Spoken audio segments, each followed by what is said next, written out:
Okay, I'm calling to order the March 29th, 2017 Commission for the Las Vegas Centennial Board meeting. Are we in compliance with the open meeting law? Yes, we are. Thank you very much.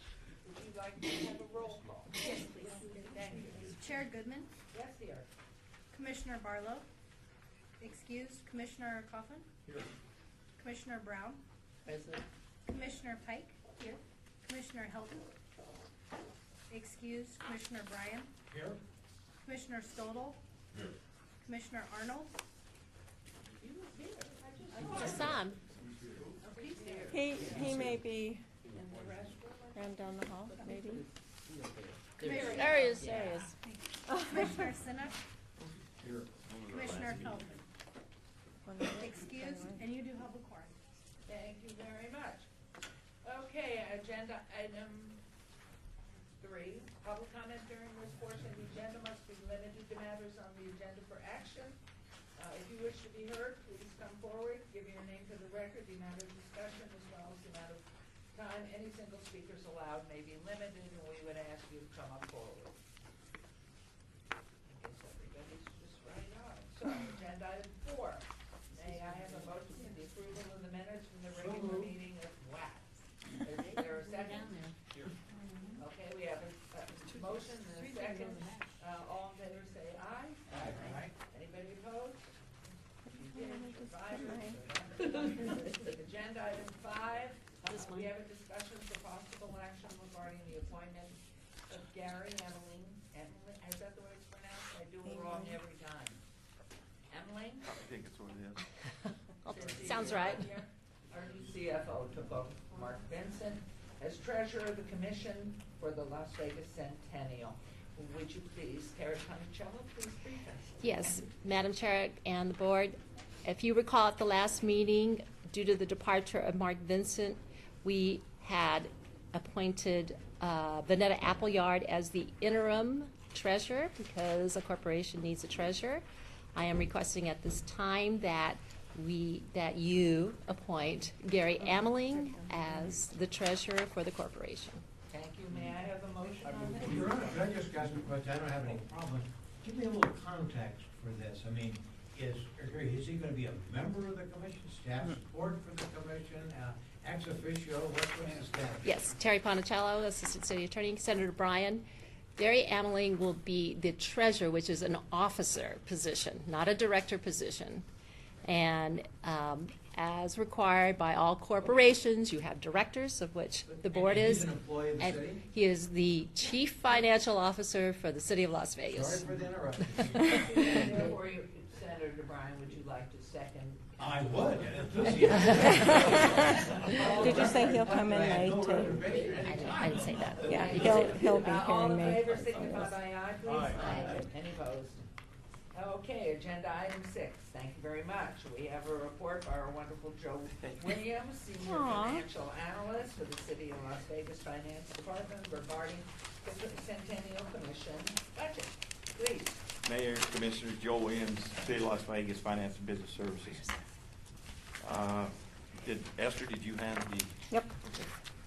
Doing the budget. We had plate revenues of $1,034,034, the same as we had in January. I haven't got the third quarters yet, but I got a notice from them. It's 443,006 or 969 are going to be the third quarter's plate revenues. Now that's pretty much compares to the prior years, and this you can kind of see how the quarters have changed a little bit for that third quarter. In 2013, it was 398,000. In 2014, it was 412,000. In 2015, it was 426,000. In 2016, it's 445,000.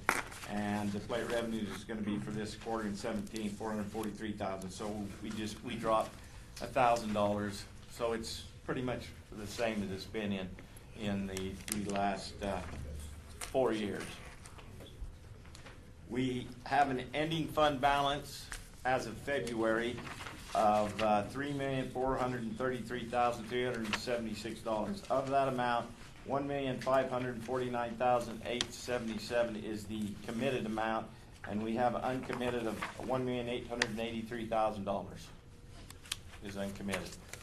The largest revenue since our last meeting in January, meaning expenditures that we spent, was the $425,000 for the Neon Museum land. That was our main expenditure for that period of time.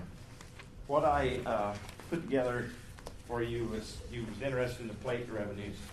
This is the last, since 2010, plate revenues per year that we collected. And it'll kind of give you an idea. You can see how the plate revenues have increased over the last 7, 8 years. So it's quite interesting to see how it keeps continuing up.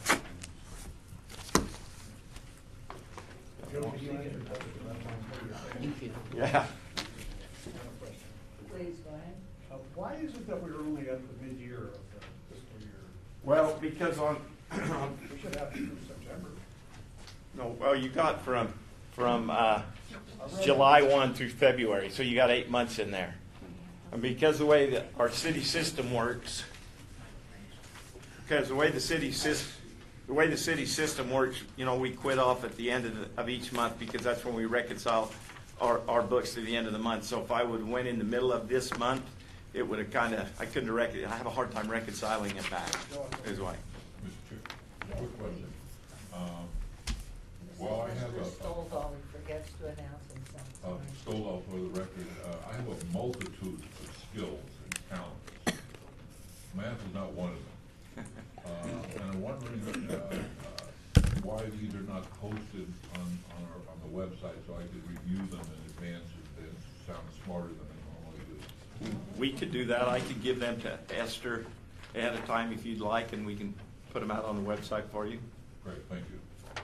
Thank you, and So Esther we'll and just post Kristen the here, agenda. are we So gonna we be don't have to wait discussing, before. this is part of our plan, the marketing, because I know Councilman Coffin keeps speaking about it now that we have Mhm. the Raiders. I see a Raiders plate, I see so many things coming into competition with our. Yeah, we're gonna address that in Later just a on? minute, Okay. Okay, any questions for Jill? Just one last question, Commissioner Pike, for the record. Is the increase, has the cost of plates gone up and our percentage subsequently gone up, or is this an increase in how many are? I don't imagine, I don't think, based on the information we have, the cost of the plates went up. I think it's just an increase in the number of plates that have increased over the years. Thank you. Any other questions? Thank you very much, I'd like this. Okay, no need for any action on this, we'll move on to agenda item 7. We have a report by Beverly Salhanic, chairperson of Elks El Dorado, and a discussion for possible action regarding grant request in the amount of $15,000 for the 2017 El Dorado Days ancillary events. Thank Yeah. you. I'm hoping that you all received the packet that I submitted to Esther. They haven't. And the first thing that we Did I submit, give you the first thing anything? is that at the last meeting, you had asked me to meet with Senator Bryan and Member Helton, which we did. And at that and to develop a revised budget. I walked into them with a revised budget because I thought that may be a somewhat easier task to simply say, here it is. And that's the document that should be in your packet. Do we have a revised budget in our packet? That's when I gave to you like Bob, do you have it there? the other day. I've got the scheduled events.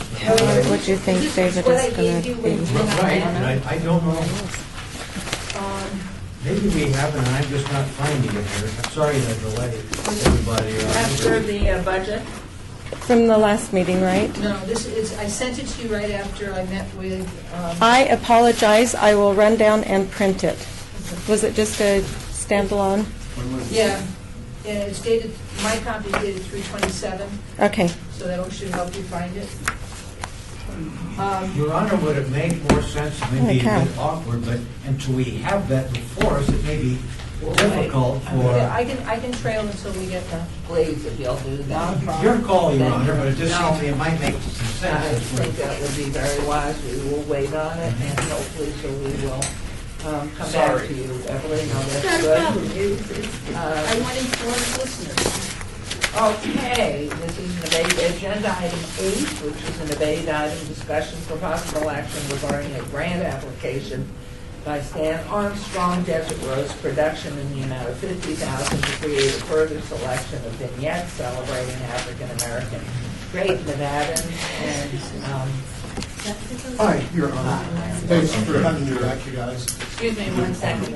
Point of order, have we, well, Les is not here, the reason this was delayed was until, the Centennial Commission had an updated format for video and film grants, and I'm wondering if that updated format has been done, or this is simply the same? It's the same, just to show you that we have our 501 And status. you do have your 501, which Yes. is Esther did confirm that that had been submitted. And if there's anything else that we need, just let us know now. And that's why I'm here. Okay. Your Honor, could you just take us through, you'll recall that there was a lot of confusion. Yes, with sir. the VFW Post 7. Right, and which- and what's happened? In which the gentleman at the VFW passed away. His wife, he and his wife both passed away. And we were doing work for them. We were working with them. But, 2 years ago, once again, the place closed. And the license just expired. So we were part of that, so it expired with that. Yeah. So I apologize for that. You'll tell us what you've got now. I don't have anything before me indicating what you have here now. Oh, we do have our 501, we're working. Ms. Ponticello can explain it to you, and then we're going to go from there. Yes. So, Madam Chair and the board, I spoke to Mr. Armstrong, and he did show me a tax-exempt letter issued by the IRS, and it's in the name of a church. And he has a contractual relationship with the, With Mr. the Armstrong, church. which, We're the name of the working with church, the church. Yes. where they are authorizing Desert Rose Productions to work with the church on his nonprofit status. When the commission does go forward at the end of the year and issues 1099s, it actually will be delivered to the church. And I told him that this was a little different. It's like Desert Rose Productions is an adjunct or affiliated with the church for the time being. And Mr. Armstrong can probably tell you a little more about this arrangement, but he does. I can check on that authority a little more and get a copy of the contractual arrangement or verify it. But that was my concern, and that the church has represented to Mr. Armstrong that they have authorized him to use that tax-exempt status as part of what's required to get tax. It's not exactly what I believe Senator Bryan was looking for. Your Honor, Mr. Armstrong is a man of integrity. But shouldn't we have something before us that, I'm not questioning what he's saying at all, but Well, and asking lawyers here that I have never, having been involved with the 501c3, we were not allowed to delegate that authority. That's the federal government that authorizes that particular entity as having met all the criteria for that designation. And we were never allowed to delegate or relegate the 501c3. So I question this, and a church that would be a 501c3. So, Member Brown. Member Brown, for the record, Stan, I think that could be a problem for you because with the urban chamber, we're a 501c, but then the Hannah Brown CDC is a 501c3, but they're not married. Okay. So I don't know what arrangements, special arrangements you could have, but I don't think 501c3s are interchangeable. And I know our C4 and C3. Member Biden. I know in my work in Clark County, we have encountered fiscal agents in the past who applying for grants, and we've also acted as a fiscal agent, and it sounds like the church is acting in the capacity of fiscal agent. That's what they Normally, in my experience, the fiscal agent is the responsible party authority to come before the board and request the grant funding, Right. not, the I could have individual. asked them Not to the come, adjunct, yeah. And this is something, when we get further on in the agenda, I know that we had talked about in our application meeting when we were doing the application, and that's something that we want to talk a little bit about further is, are we going to accept fiscal agents as we go forward with some of these applications? And maybe that's the time to talk about it when we get to the application. Thank you, Member Arnold. Yeah, I just wanted to highlight what was in the minutes from our last meeting. Basically, Member Sodol asked that the item be denied without prejudice, allowing you to come back as you are, but once the commission's strategic plan was finalized, and I'm not sure we're there. I have interest. No, we Yeah. haven't finalized Yeah, the so I- strategic plan, that's so the- maybe it's premature. Yes. Just not sure why we're having You don't want that to be a problem for you. conversation. No, I don't. The chair, so, I think there's 2 points. One, that we're not ready for the video application because they're not created yet. And then secondly, I guess we already set a precedent in this case though, by accepting VFW, in a sense, licensing Dan to use the VFW 501, whatever it was in the past. Although it's expired, I mean, at the time, the VFW, and I don't know where I get confused is when you apply for a 501, you have to specifically state what the function and purpose of the organization is. So I was a bit confused as to whether or not the VFW said, we're gonna produce films. I would suspect that was never in there. And the same thing with the church. Maybe there is some language in there that allows them to assign this to other organizations. But I think when we get to the later discussion, maybe we need to have really a direct line. This 513 is to produce videos of a nonprofit and so forth, rather than using somebody else's. And if I may, then, I mean, the fact that they've said, yeah, we're going to assign that, it's a federal section in the tax code. And whether that can be done or not, I'm not saying it can't. But it's not, you just don't have the ability to say, we're gonna do this, we're gonna do X, Y, after the original presentation is made. And I'm not saying it's decimal. Okay, what I'm gonna do is take a hold of this, we're gonna, sorry, Stan, we're gonna go ahead and obey it till we get our act together at this end.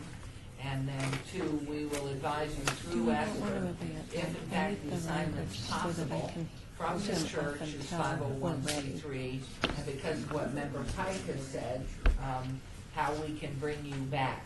But not to bring you back until we know what the application's gonna be in all of this, so Ms. Madam Chair, I would recommend that the item be stricken. Okay. So depending on how much time it takes to gather all the information that we need, it's very possible, and Member Pike's comments are well taken, because it could be that the church is operating as a fiscal agent, and thereby we would have to revise the application to get the church in here to be the applicant, speaking on behalf of Desert Rose. So I'm gonna move to strike this item. Second. Which gives you a second. All in favor, please? Aye. Aye. Aye. We look forward to seeing you again. Sorry, would you like this back? No, No. I even have a film ready, but I'll show it to you guys next time. Thank you. Thank you. We will now go back to agenda item number 7. We have a report by Beverly Ohanic, chairperson of Elsa El Dorado, and the discussion for possible action regarding grant request for $950,000 for the 2017 El Dorado Days ancillary event, and now you have that dated to the budget. Excuse me. Now that, and what you should have in front of you now is a copy of the revised budget, which reflects the actions from the last, excuse me, my last appearance here, where instead of the 30,000 that we requested, you gave us 15, and then and that should be. Oh, thank you very much, Jim. first item on the first page. Then if you go about halfway down on the second page, you'll see where we're spending. Now, you do see that we've allocated 17,000 there as opposed to the 15, because we are creating our own money to do some of the work that we'd like to do. So you're telling us costs and expenses, administrative costs, that's this, 15,000?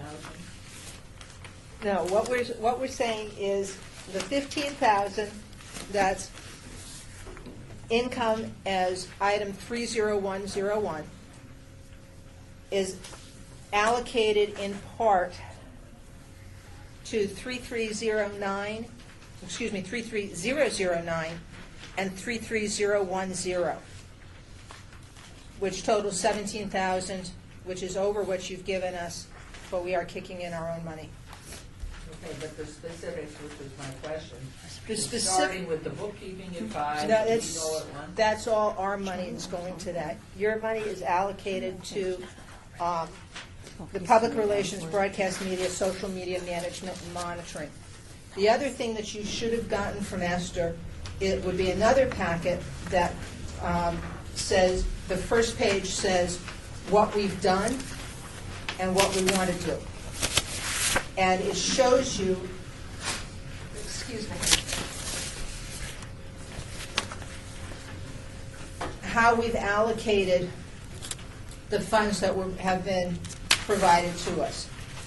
And you'll see in there, for example, the free email blast designs and deployment to Eldorado database, $3,600, the hosting fee, social media, artwork, public relations, brochures and banners, merchandise design. And there's one item missing in there,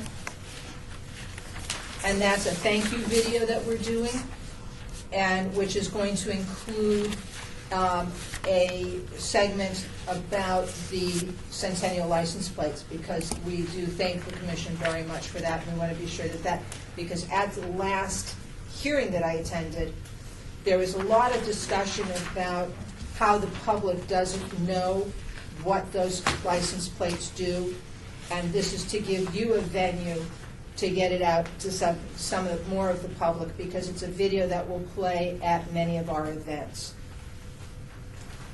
Then there's what we want to do and some estimated costs, because we had left at the last meeting that we were allocated 15,000 with the understanding I can come back and request additional funds, and which was my understanding of the outcome. And what we want to do gives you some guidance as to what we would like to be able to do. Since this was printed and given to Esther, I've obtained a cost just on the First Friday, working with First Friday, and that would be in the neighborhood of $1,000, because it would be 2 months' presence at First Friday. What does that mean, the cable and just? We have the Eldorado jail out there, and the Eldorado Rangers. The Eldorado Rangers, as you probably know, distribute badges to children.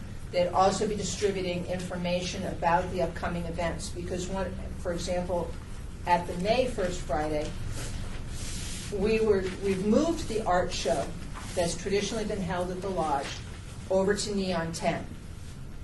And it will be open on First Friday for people to come in and see. And so we want to be able to let the public know, people who are at First Friday, you can come up to Neon 10 and see this, and then come back on Sunday, hopefully, and bid on the works. Because and as many of you may know, that is a juried show, and the winners will be shown up in the, is it the Chambers Gallery? Mm-hmm.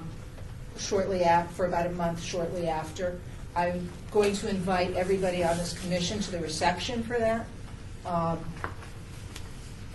But that's where the First Friday money would be going. Okay, questions, comments? Quick clarity Member again. Arnold.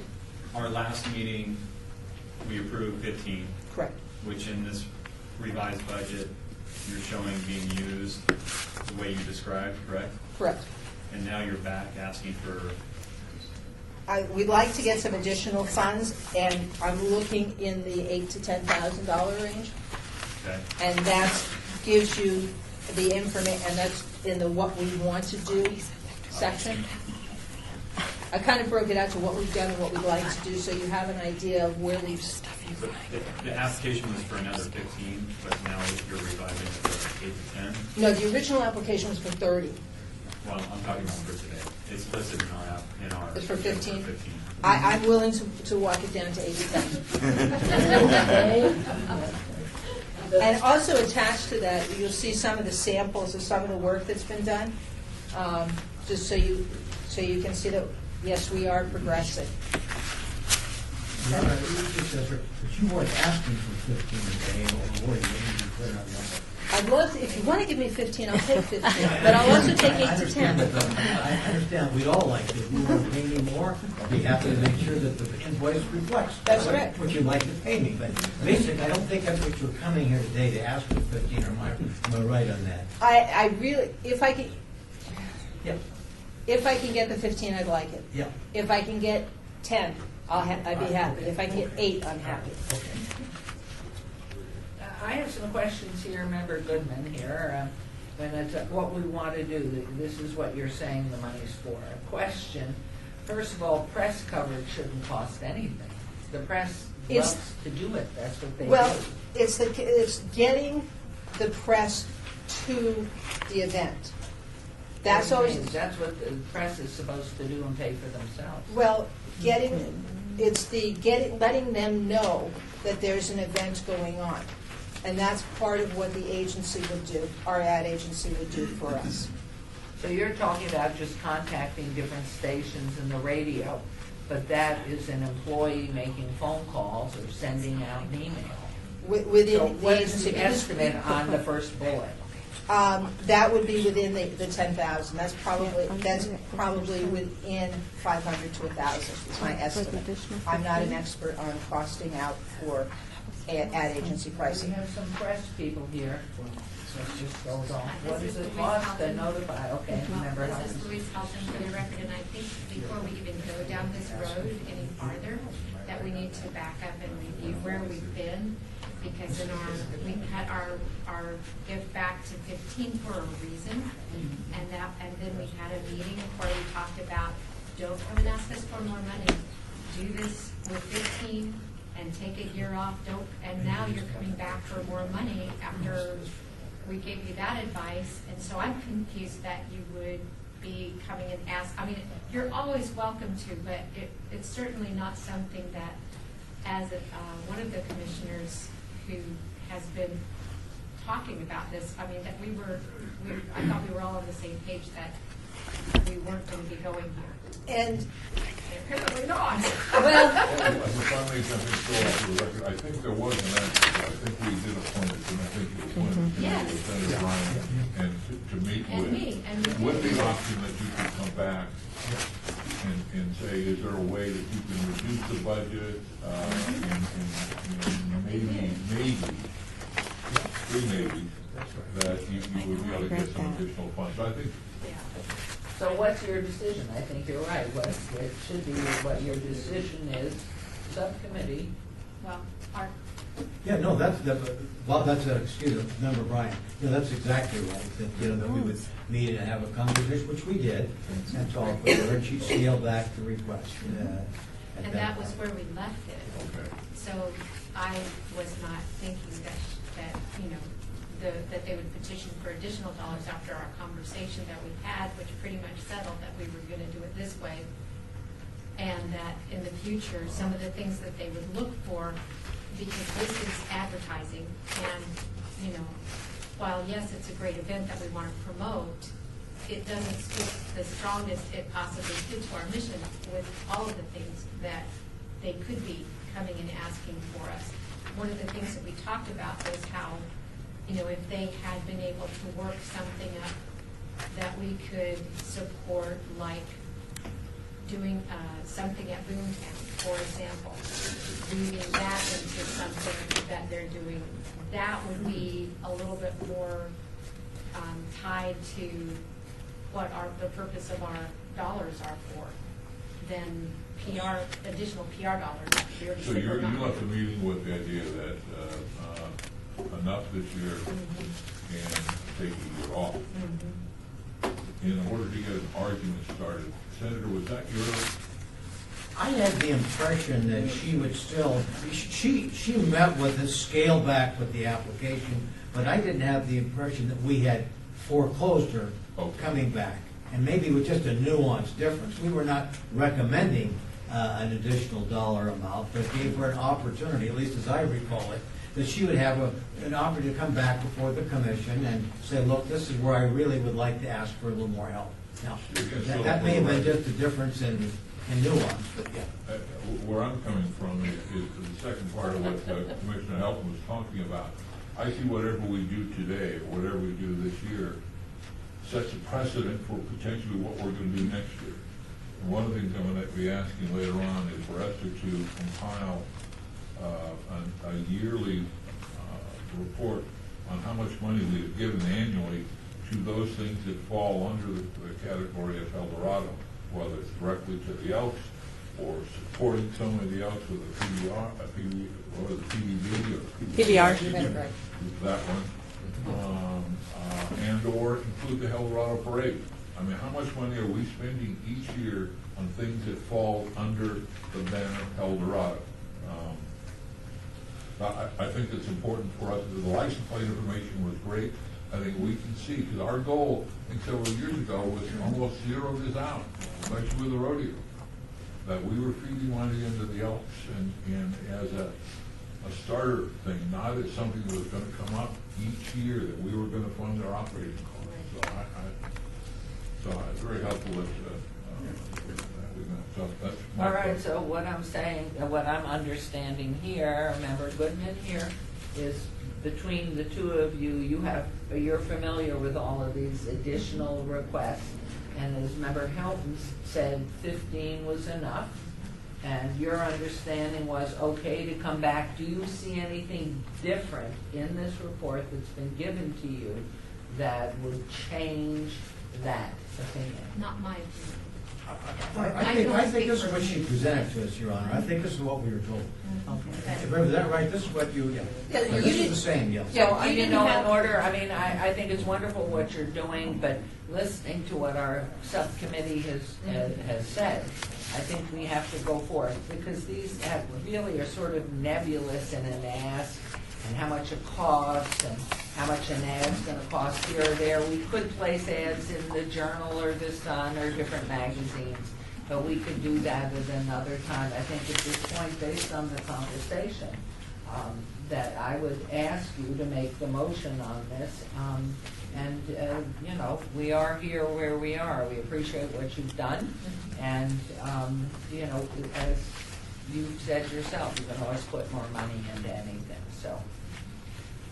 This is Louise Helton for the record, and I would make a motion that we limit our grant this year to Elks for $15,000. Okay, there's a second here. All in favor, please To signify clarify, by. we're limiting it to what was Already already. out. Yes. No more, so we're denying this. Yes. So there's a motion and a second. All signify by aye, please. Aye. Opposed? Did you catch that? So I would thank you, keep going. I mean, Well, this and- is great and- what you've done, and save where you can, and spend where you need to. And I still would like to invite everyone to the reception for the opening of the art show on May 10th, I think, whatever that Wednesday is, at the Chambers Gallery at 6 o'clock, so that you can enjoy some of the art that's been prize winners at this year. And please come to the other events. Thank you very much. Thank you. We have a question? It's off the agenda now, so we're already past your turn. I've got no point in that. Who is your ad agency? Geary Company. Did they think that the money that they want is, don't sit there. I'm just putting my pen. Was it for swag, maybe for the press? Is that where there was a? No, it's to spend, because everything that's being done for El Dorado this year is by volunteers. I still have a law practice to They run, are attracted to stuff. and It always works. No, it doesn't. And- Do me a favor, don't ignore what he did, don't give any gift to the president, other than the big ones are the sports guys. No, that's not what Yeah. they do. I don't know where that came from. Stovall is right, Mike. As we were talking about a boatload of money a few years ago, I do think we ought to at least recognize at least this is a scaled back proposal, much more modest. It does not rebut the position that I think we thought ultimately we'd be out of this business, that ultimately it would be a self-supporting function. That has not occurred. But we're not talking about the kind of money that we did years ago where we were talking about, and that money, as you'll recall, also was used, and I'm a lifelong ELF member that allocated money so that the ELFs could give money to various charities they had, as you'll recall, which was not the point of a commission grant. So I think we're in a little bit more of a realistic focus today. And so, the other thing I'd like to add is, while the output has always been a business proposal, I'm feeling more business-like with you. Well, thank you. Without any casting any aspersions back. I Feel a little stronger. And I do want to thank Senator Bryan and Member Heldon for taking the time to meet and for providing a ton of good suggestions. So we have some good ideas for next year because we're, as I said initially, we're looking at this from the perspective of PBR succeeds, okay, that's good. We go down one route. PBR doesn't succeed, we go down another route, and we have to prepare for that. And when I come to do my follow-up, I'm going to bring you to see the 15-year Do you have my Beauty Parade Trophy from 1949. So, which I found going through everything. Thank you. Was he entered in that contest? Bring a receipt. Thank you. Thank you. Okay, we're going to move on to agenda item 9. We have a report by Mr. Rank, Executive Director of the Commission for the Las Vegas Centennial, discussion of possible action regarding the strategic plan, mission statement, and DMV specialty license plate. You're on. Good afternoon, everyone. So I kind of lumped two things into my mission statement because it really ties into it. But I brought, and we'll talk about the mission statement in a minute, I asked Ted Olivas, the Chief of Staff for Administrative Services, to come down and speak about the new license plate that's being proposed up in Carson City right now for the Vegas Golden Knights. And I don't know if everybody is aware of that, but Ted, if you want to come up and sit in the hot seat and... Are you coming up with me? No, I'm going to look in here. She's going to get a good donut. Good afternoon, Madam Chair. Members of the Commission, for the record, my name is Ted Olivas. I'm the Chief of Staff for the City of Las Vegas. I have been the lobbyist for a number of years for the city. We are aware of this bill. It is SB 283. It is a bill that's near and dear to our heart because any time since I've been here, almost 13 years, anything that's license plates related, we're on it. This bill is unusual because normally, and probably Member Coffin and then Senator Coffin knows better than I do, but the process is normally that the legislature reviews and approves a request from a group, and then that goes to the Commission on Special License Plates, who takes a look at those, and they've got a number in queue. They then make a recommendation to the Department of Motor Vehicles, to the DMV, and there's a number of requirements. So you have approved plates, you have these plates that are in queue. They have to make sure that there are an appropriate number of applications to support the issuance of that plate, and only then does this happen. Now on SB 283, it is essentially saying, we want to do this plate, we don't want to have any extra fees, and we want to circumvent that process. What does SB 283 do specifically, what does it say? I'm a little confused there. What is it? That's kind of procedure you explained, Yeah. as I understand it, too. It essentially says that we want to do a specialty plate for the Vegas Golden Knights, and it defines the process that they would normally go through and what the DMV is required. Is it ad hoc, just Vegas Golden Knights? Yes, just Vegas Golden Knights. And then what it does, it gets into NRS 482, which is that section that talks about specialty license plates, and says every other thing that's required, this bill is exempt from. So all the other stuff, the process is exempt for this plate. So obviously that creates a lot of concern for us. I've talked to a few members of the committee as well as Esther.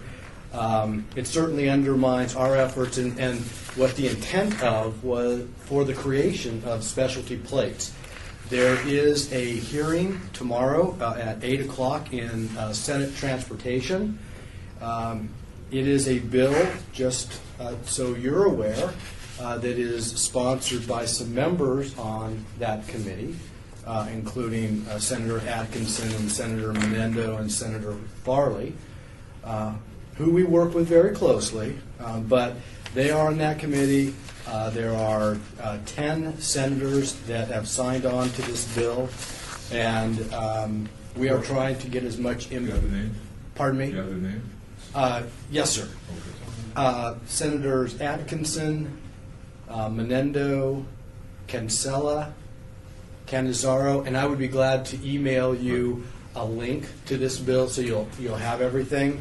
Mayor, could I interrupt? Sure. Ted, it seems to me we need to decide what battles we want to have. I think the argument against it is it's a precedent that will they be doing this for some of the costs in the future. But right now, if we oppose this legislation, we're simply saying, the Vegas Knights shouldn't get a plate unless they're everything. I don't know that that's a battle I particularly want to have. I agree that the president is dangerous in the sense that next session it could be something else. But you all have evaluated. Pick fault with my analysis. I mean, this looks like it's going to happen. And Well, one has to give a reason to. Well- What is their reason? Well, yeah. It's not necessarily going to happen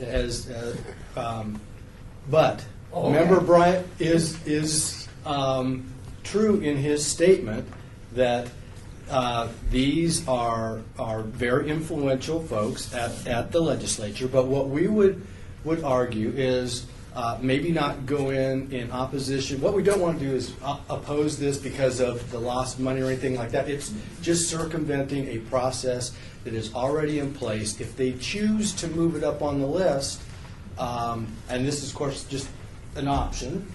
If you choose to move it up on the list, fine, but you should have the same charges consistent with the other specialty plates so that the purchaser of a license plate can say either I get the Nevada plate, the current issue, or I get any one of however many specialty plates there Is are. there an amendment to include the Raiders in this as well? Well, it's gonna be- And- It's gonna happen. Yes. The issue Yeah. is money, and it's not money for us, it's money for Lake Tahoe and all the other plates.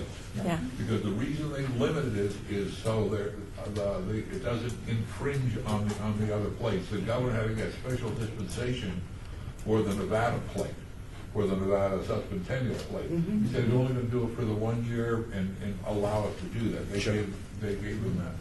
But the idea that we're not gonna then have a Raider plate is crazy. That's So right. all of a sudden, the options are for all, and who's gonna pay for the extra fee for printing these plates?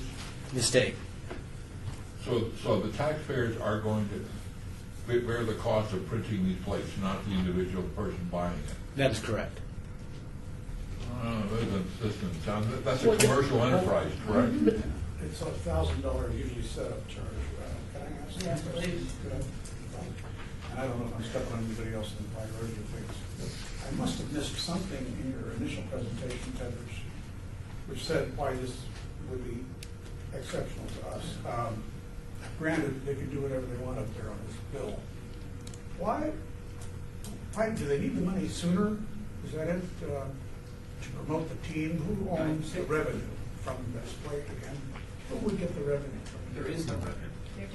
They're just doing it for The Department of Motor Vehicles would get the normal revenue that they would otherwise get for a regular Nevada plate. And Okay. so you go to the DMV to get this plate, you don't have to pay the extra for it? Correct. Oh, well, that makes it right. Then, yeah, I can get that. Hold Yeah. on. Well, You and know, they're, Wait a minute. okay, so I see how that's Oh, going. that's a pretty credible factor, yeah, in other words. Yes. Yeah. That leads me. That is into- not a personalized access boy. to the I know. purchase. buy a frame. You normally get it in blue with the white lettering, Yeah. for which Correct. there's no cost. That's If you correct. get a specialty plate, there is a fee. That's correct. Right. And- Senator, excuse me, there is a fee. When you get your plate and you pay, you get a blue plate with the white letters. You go to a specialty plate of any sort, and there are gonna be hundreds, and there are gonna be raters. Right. You pay an additional fee But they're Yeah. not. to the DMV for that specialty plate. to the charity. Okay, That's all I and heard. are you saying that, I hear Yeah, please. okay, Member Brown, are you saying that with the night, there will not be an additional fee? Because I just got my renewal, and I paid, we all pay a Well, fee. Let me make this clear, and I don't, Okay. Okay, it would be the same fees that you would pay for the normal blue Nevada general issue plate. There is nothing beyond no additional fee for getting this specialty plate. so they're getting an exception. Right. But what it is, if I can just resume, it is, what it is a marketing tool, is all it is, and so they want to get as many plates out there as possible. Because it's free, you ask for it, so why not? Now then, does it hurt us? So that's, here you get into Yeah. Governor Bryant's question. Yeah. Do we have an ordinance? Are we really engaged? It could cut some of our revenue. The cost of opposing it becomes extraordinary if in fact we were to succeed. Well, Because that's, I can't imagine Maggie Carlton letting that thing get up for, that cheap. I just can't. I mean, she's opposed to extra plates, period. right. Now, so this bill has not been heard, and our lobbyist team is up there in the hall, so we're trying to figure out what intel we can get. But the fact of the matter is that it does circumvent a process that is currently in place for every other specialty plate, and that is certainly a concern. Let us do this because we're not gonna charge you extra. That's how they're saying that they can jump to the head of the pack. And then the next one is clearly, if this goes, there's no question that the Raiders, there's no question that a hockey team, everybody, it opens the door for commercial enterprises that want to market to the licensing. These are balanced. That could very well be, and that's our concern. Goodman Law Firm. Of one. I think they already have one. But even though, may I continue? Councilman Coffin speaking. The whole idea is, though, is expanded upon by the membership here. It is undoubtedly the door to that. So they actually be aware of that. They'll probably be aware of that, I'm sure. We won't necessarily have to do it. Probably most people who sell plates are not going to be concerned because these are really narrowly driven by a narrow constituency of people who like antelope, or they like dogs, or they like sheep, whatever it is they like. Sure. And so then, though, again, if it's not gonna hurt us much, then the question is what's gonna happen in the future? So the precedent has been talked about, that could be bad, because if you get a special plate, then God, the Sands will want one. Everybody will want one. I wonder if they understand that. It's not the state benefits from having a successful hockey and football. Member Helton? Well, the thing is too, there is expenses to creating a specialty plate. I can tell you, having to go through all of it, because once it passes the legislature, then you have to work with the Department of Transportation to develop the artwork. And you go back and forth with artwork. And, it's taking their time. Then they have to test drive it with members of the highway patrol. and make sure that it's legible to them. So this is not a cheap proposition. That's one of the reasons they don't like having so many specialty plates. And by having yet another one, especially, they're probably not gonna want theirs to sunset, I'm assuming. You know, it just adds to the plethora of additional plates out there that drive the highway patrol crazy, trying to figure out Well, who's excused. if I may on this, I think this is an open tunnel. There are going to be hundreds of them until the state of Nevada and the Department of Transportation says there are too many. We're going to kick them all down the road. And the biggest thing is that what we have to do is market our plate. And as long as that sign's out there and people want to come to Las Vegas, our onus is on us to market our Centennial plate. And if we put up, I agree with the senator, this is not a war and a hill to die on, because we can't stop. First of all, we can't stop what's going on behind closed doors up there. Number one, it's a waste of time and breath and running up there.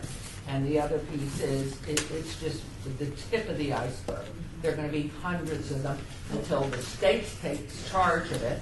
And I just think if you will keep us apprised, Absolutely. but we have to go back to ourselves and say, we got to market this. Sure. We're the ones that are being stupid. Mayor, I'm appalled that they are, I mean, it's just really nice to push, but to say, look, everybody else has a specialty plate, gotta pay extra for it. But the plate that we're asking the legend, you don't have to pay.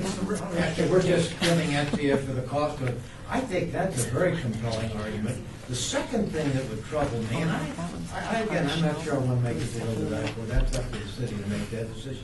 The second thing, if you did charge for the plate, where would that money go? It certainly ought not to go to the raters to promote themselves. If there's something comparable, it should go to the DMV or to the taxpayers in general. With us, we've got a mission. Maybe We- the you know, education and for it's a it. public mission, it's not a private The fault self-aggrandizement. lies with us because we have not been, we don't have a mission statement, we haven't gotten the word out, and we haven't been promoting it.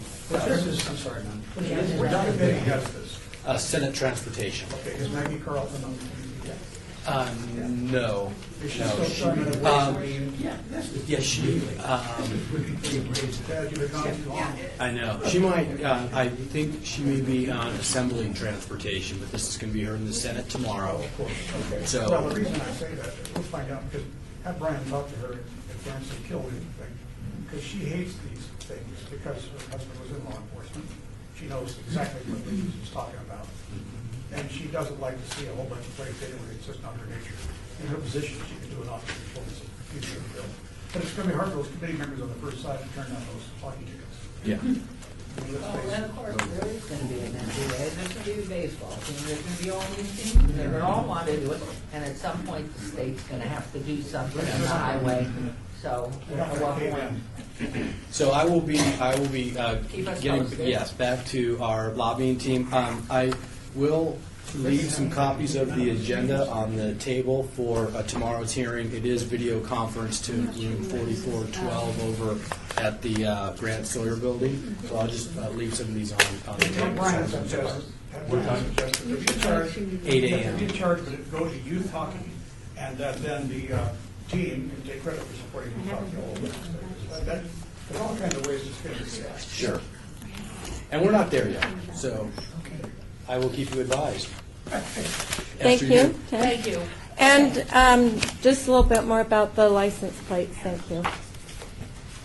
And I think we talked about this last time. They had mentioned that they are releasing the Nevada Bighorn plate to be followed by the Reno Balloon Races plate. So there are 2 more plates that have apparently been approved and coming online. There's also a list of several more that have already been. That are in there. They have to wait until something goes off. and you also have to post a bond, as you'll recall, Guaranteed a fidelity bond, yeah. So, all right, so we'll just continue to track that. I've got my contact now with DMV. He sent me an application that I need to fill out. It's got a lot of information they need.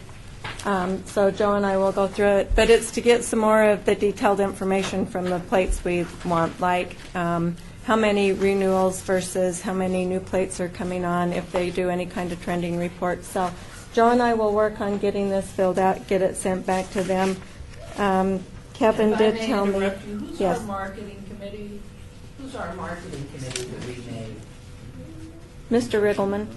No, not the city, on our commission to talk about the marketing of the plate. Our plate, didn't we have a committee that was doing? I think Commissioner Feldman and I think Commissioner Stoddall and I think it was, yes, it was. Sure was. Yes. You had a meeting? Sure was. No, ma'am. Yeah, who's in charge? But I don't think that they've done much because we've had our communications kind of take over that piece and you'll hear from David in a minute. Yeah. So you'll hear from David in a minute. So anyway, back to license plates. He's sent me kind of the updated information that Joe already has. In February 2017, our total was $90,326. So that's not a bad number as long as we can hang on to that. So anything else about the license plates? I just want to give you a note. Oh, thank you. Question for Esther. So then, what we're trying to do is drill down as close as we can get, Esther. Yes, So I don't know if it asks you specifically what you want. it does, actually. So I we had want a to make minute sure that to. it includes, if we can get access to the names, but that we do not ask for the names. I did ask him that, and they will not give us any names, nor will they let us do any advertising or promotions on DMV's site or at a DMV property. We can do whatever we want on our own through our marketing, but DMV won't help us So we with cannot any of that. include a little flyer in there thanking them for a little No. quarter sheet. Okay, can we get the zip code? Can we get the zip code of our patrons? We will ask that. I don't think I've asked him about zip codes. I just asked him if we could get, yeah. So we'll go through this and, Yeah, the ones that have them. Already to tell them what's happening with their money. yeah, I don't know that they'll give us that kind of personal And information. if in fact we're given an advantage by being able to put a flyer at the DMV, so is every other person. Yeah. And the chairman of the Senate Transportation Committee could help on that, Ted Olivas. It's a nice backdoor way to get what we need on his brand spot in something.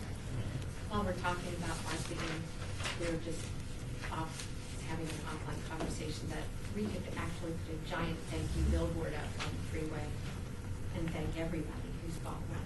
And then that promotes the license plate, and it also gives people and continues to encourage people to stay the course. The little holdup was, we can easily get it all that done. The little holdup is, what's our mission? When they ask, where does this money go? That's why. I gotta go back to this. Yep, I'm on that next. So we all, Behind us is going on to help, but don't forget that by the time, and I know we're going to hear from Mr. Riggleman, but I think that is very, very purposeful to have that assignment of a committee that's going to work on it definitively today, leaving this room. So thank you. That's a very nice lead-in for my next presentation. Thank you for that. I have done a lot of research on what is a mission statement. So, any place, whether it's on Wikipedia or Google, whatever you look on, everybody says the same thing. A mission statement is a short sentence or paragraph used by a company to explain its simple and concise terms, its purposes for being. That is it. That's all we need in a mission statement, right? Right? Thank you. And you also have, I just handed out, I've been doing this with all of our past meetings, our statute. So you have our statute. We have a very clear path that we have to lead with Centennial and Centennial funds in our meetings, right? So I wrote, and I think I took some comments from everybody's that I've got from the mayor's comments, and I put them in some 3 clear, short, precise mission statements for you to review. The first one, to preserve the history of the city of Las Vegas and to educate and inspire our community by providing grants for historical preservation, which include but are not limited to education, exhibitions, research, documentaries, projects, and facilities. There's one. Second one, to preserve the history of Las Vegas through allocation of grant funds received by the City of Las Vegas Centennial Commission from the sales of the Centennial license plates. Grants to be awarded to all forms of historical preservation, among which are, but are not limited to, projects, facilities, art, educational, commemorative endeavors, and media. The third one, the mission of the Centennial Commission is to facilitate the education, commemoration, preservation, and enhancement of historic resources in Las Vegas. So it basically says the same things with different words added in, but it hits what our mission statement is, should be, when you look at our statute and what our criteria is. Thoughts, comments? Still off of the record, whatever the mission statement is, I'd like to see the phrase City of Las Vegas with the C capitalized.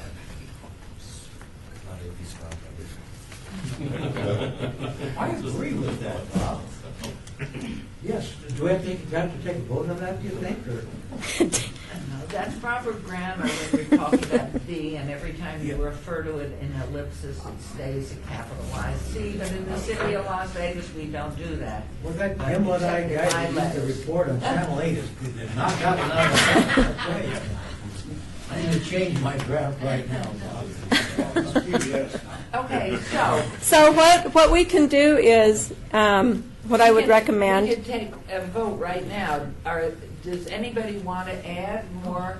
And should we put this back in a group because you don't like any of it? That's the first thing, rather than wasting time, who likes what. Yeah. I'm leaning towards the third one because it's the shortest, Yeah, the direct, but I would like to make, and that is that I would love for our mission statement to be inspiring and, something that will excite people, so that if you see our mission, it's not just the first one says and inspire. Yes, but that's, if we could come up with wording that would make it a little bit. Yes. Facilitate's not an inspiring word. No, it's not. It's just a little wordsmithing just to make it, promoting, inspiring, getting people to love Las Vegas as their hometown, something so that it's got some punch to it. Because yes, we're required to do, the way that we do that is required by statute, but. Facilitate's a terrible word. There's got to be, they used to have transitive verbs in the old days, Bob, could you help us out? I was never that good at that sort of thing, but action word, Coffin knows what I'm talking about. I have a punchy phrase in mind, but I think it's the idea that we are complicating with this words like grants and applications and allocations.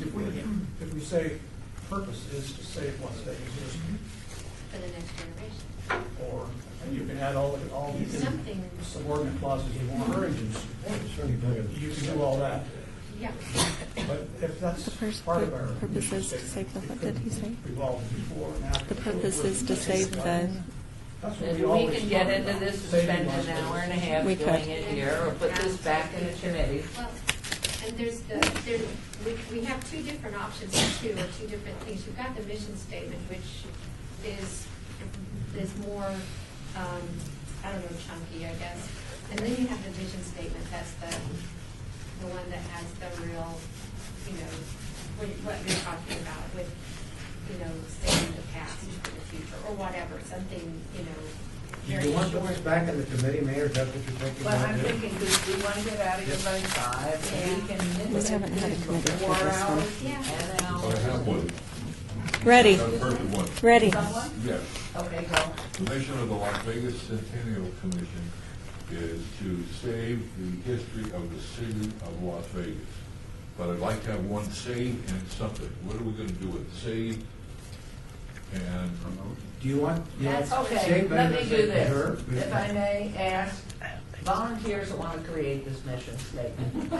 There you go. Come on, we need one more, because what if there's a tie? I love that about you. Okay. Hugh. So Bob, Hugh, And we can have this to us. prior to by May 1st, if I can ask that. This is a working group. Working group. Yes. Not a committee. No, no, no. Who report to your executive director.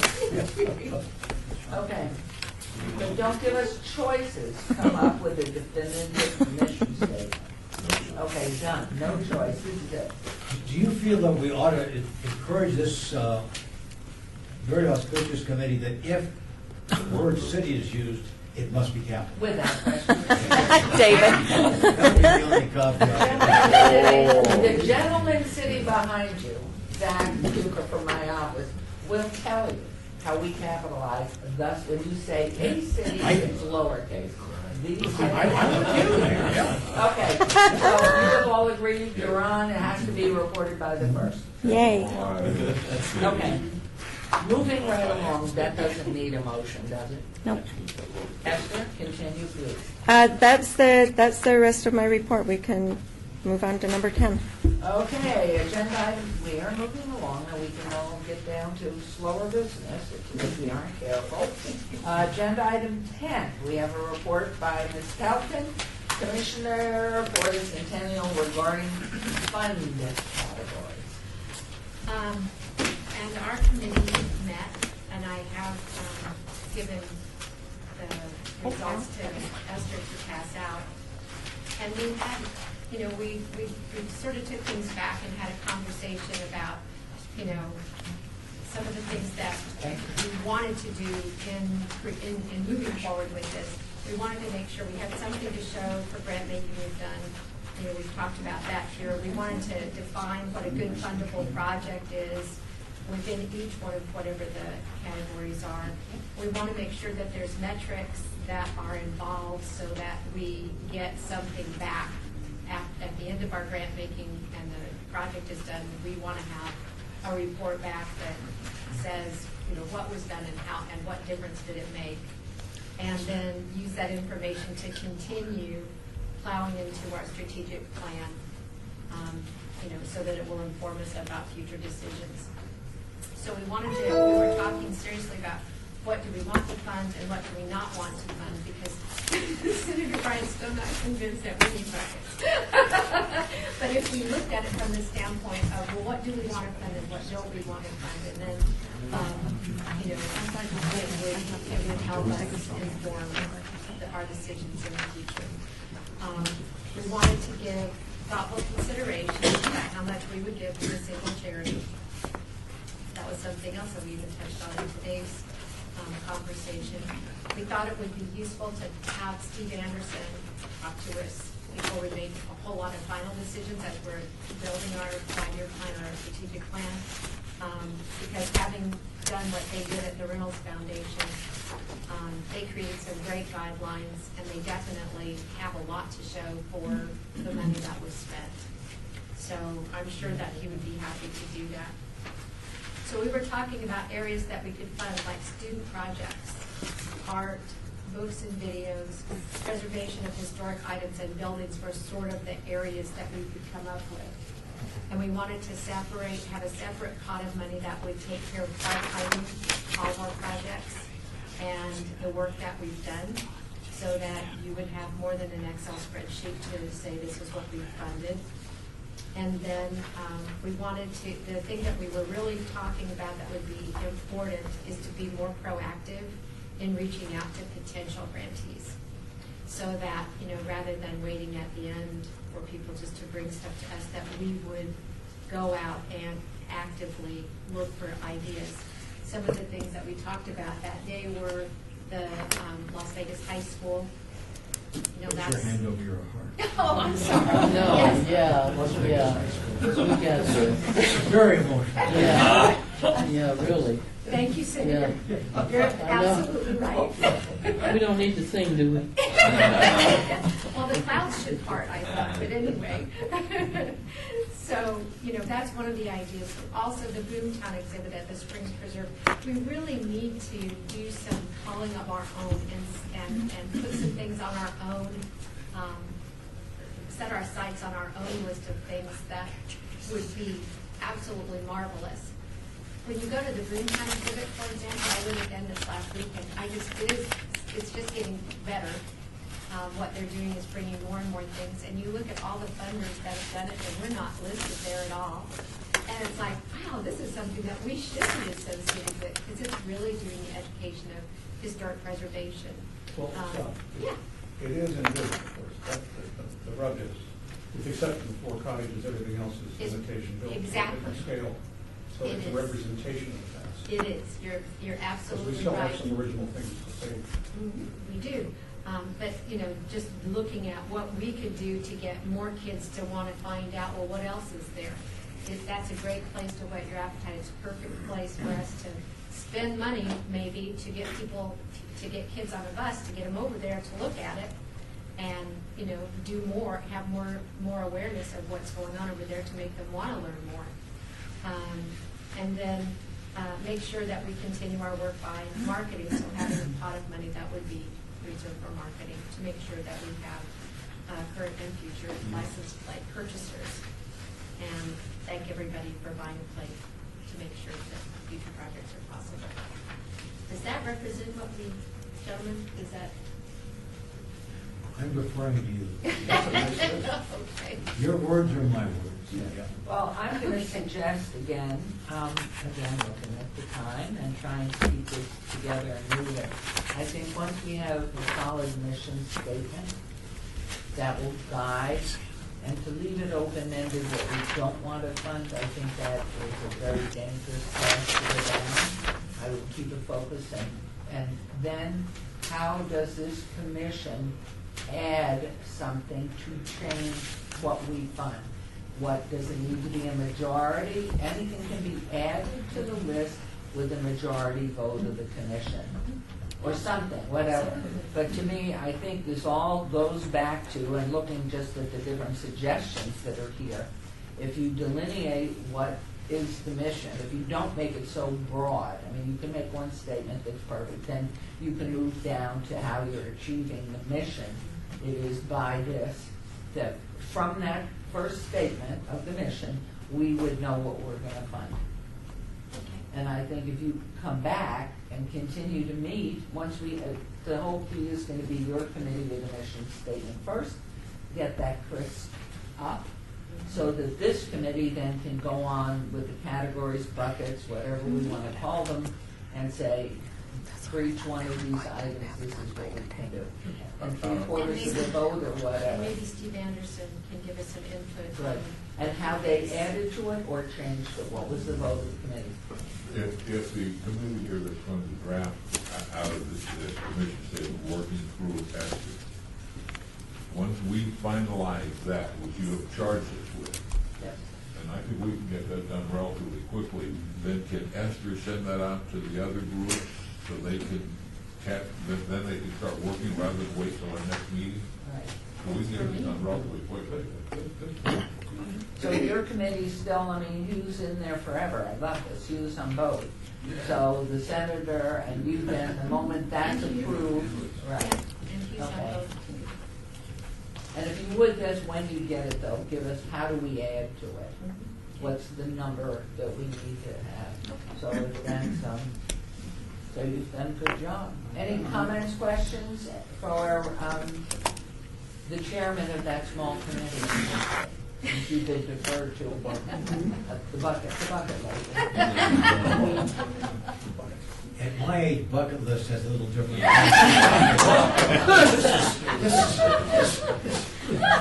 We're getting too close to what you We need to make a motion to, because we're proceeding. Direction. Yep, just give direction. All right, so you got that committee number bucket list, you got your, we're gonna move on to 11. Thank you very much for your work, and, so, the coffin stove all sin-off committee is gonna meet and have that.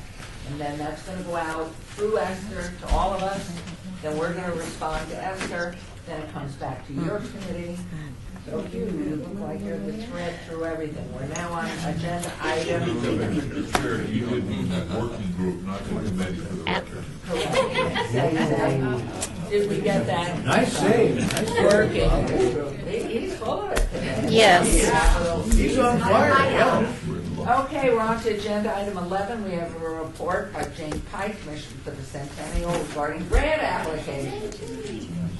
Member Brown and Member Arnold. Excuse me for 1 second. Does everybody see the sequence? We're going to have a mission statement. We're going to know how and what we're giving to. And now we're going to find the finite grant application.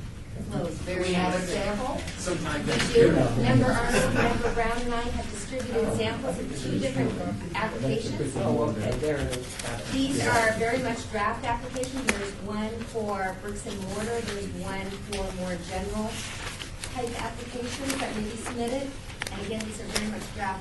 Just looking at them briefly, and I know time is of the essence here. If you look at the one that's entitled Las Vegas Centennial Commission Grant Application, without knowing what the buckets may be or what the emphasis may be, we went ahead and added some items here with the hope that after, that idea, we would then plug in some of those items. And it may be good for member, still not going to be that thread throughout all of these and join our committee.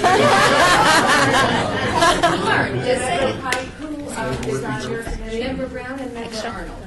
Okay. And so, just really briefly, we took much of the language in some of the former applications, and then we looked at a variety of applications out there for historic preservation, both on the federal level, state level, and community level around the United States, and took some of that language so that we could get kind of the best practices involved.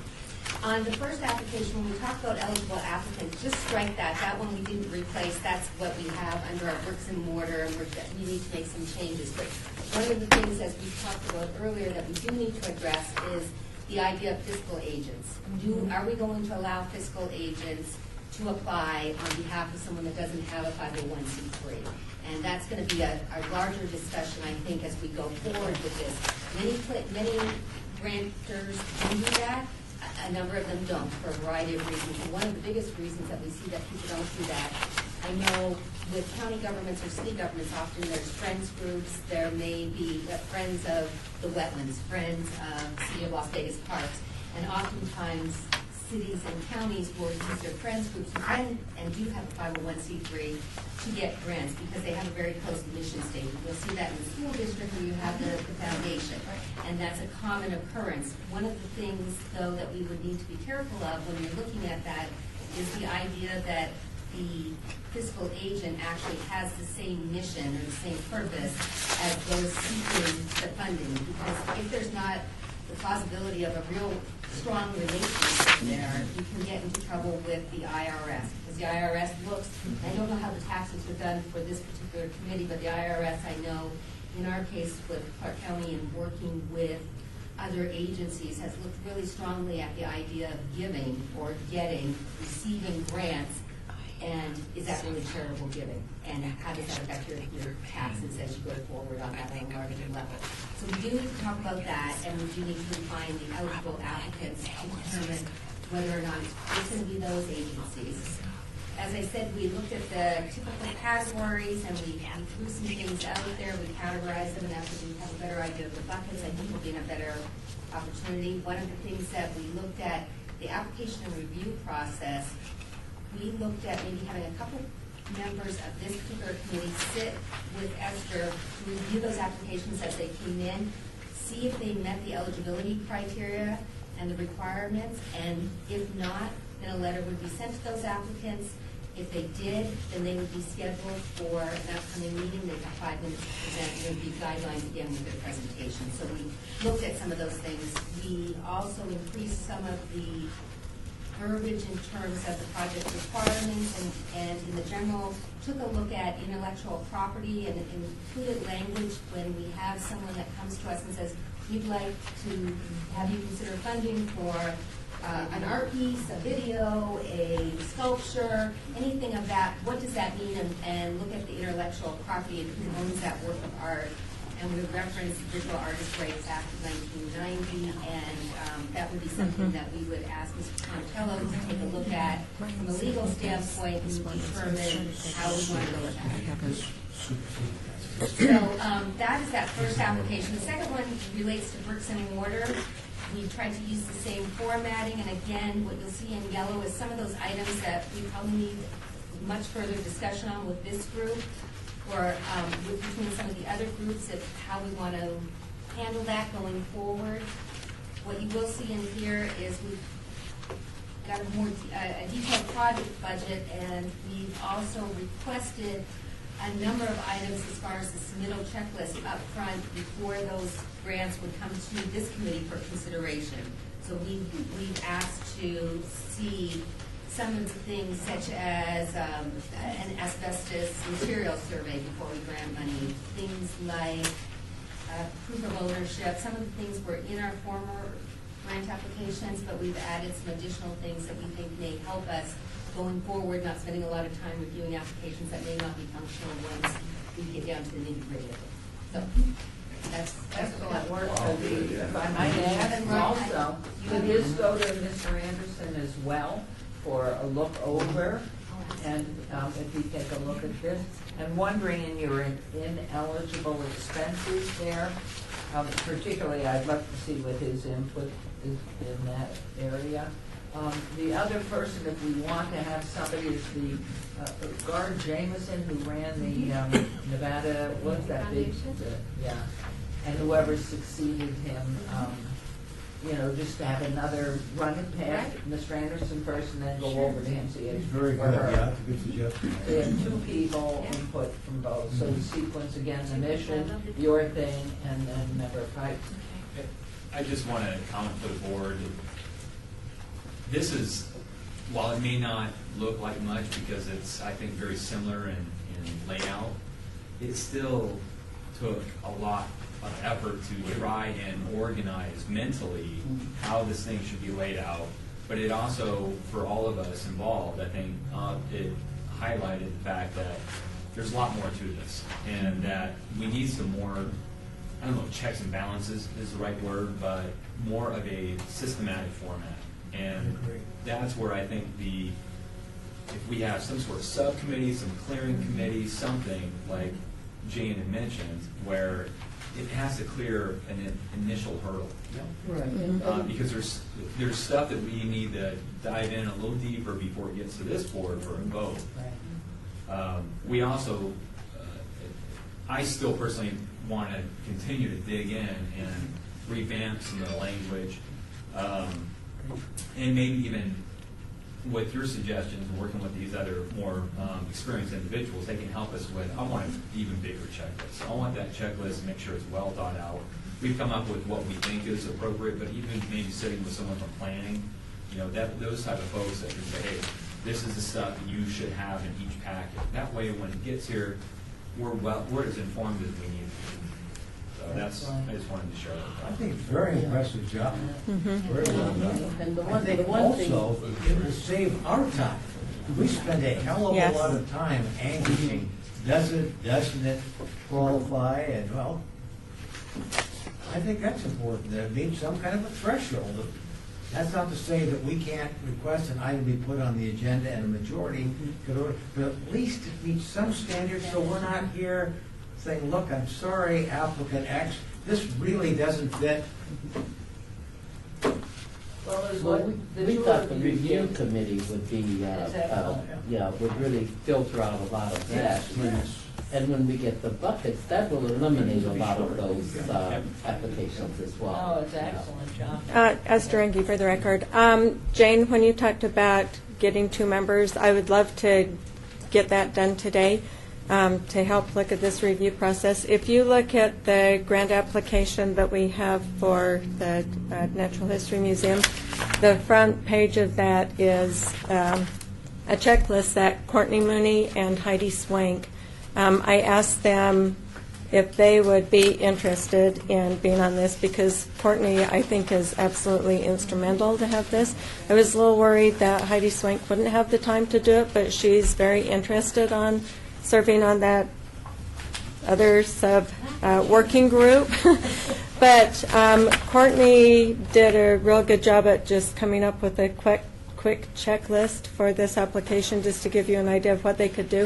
But if we could get Courtney and Heidi and two other members in here, whoever would like to volunteer to be on that review committee, as soon as I get an application in, I would just send it out to the review committee. And Heidi actually started working on a similar criteria form. I just need to get Heidi and Courtney together and whatever committee to do that. Initially, the thought was maybe do this quarterly, have that committee meeting quarterly. It doesn't need to be something that's constantly, and that way there's set deadlines, very similar if I want to file something in the planning department to appear before you guys. I have deadlines, right?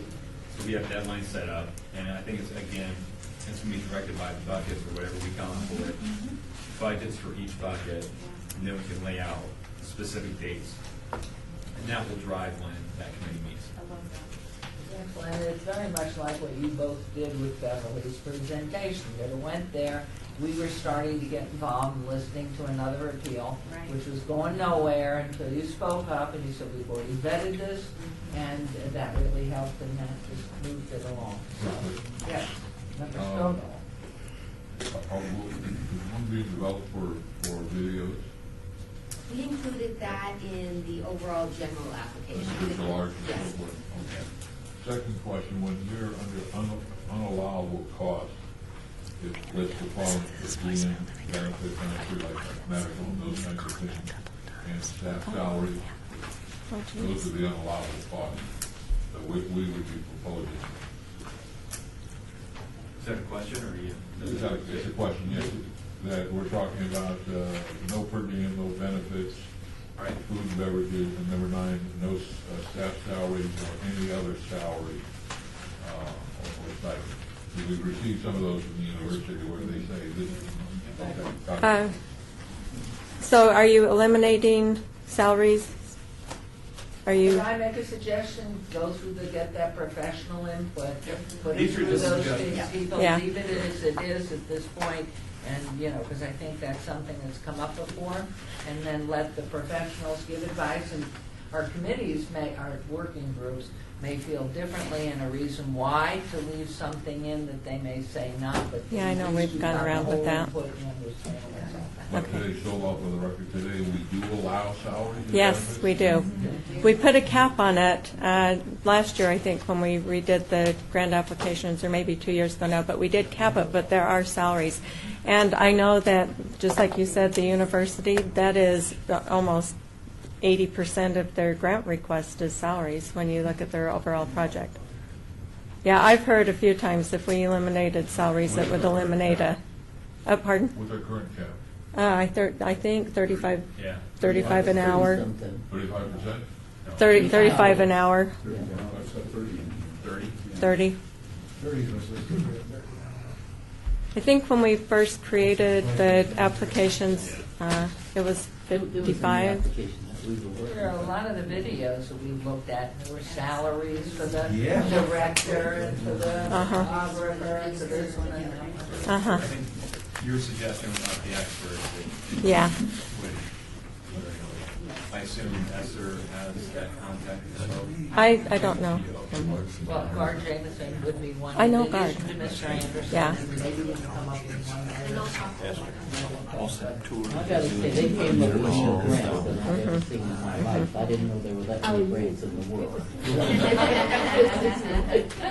My goodness, they have. So, Mayor, may I ask some direction real quick? I know that we've got the mission statement now that we're going to hopefully have finalized the 1st of May.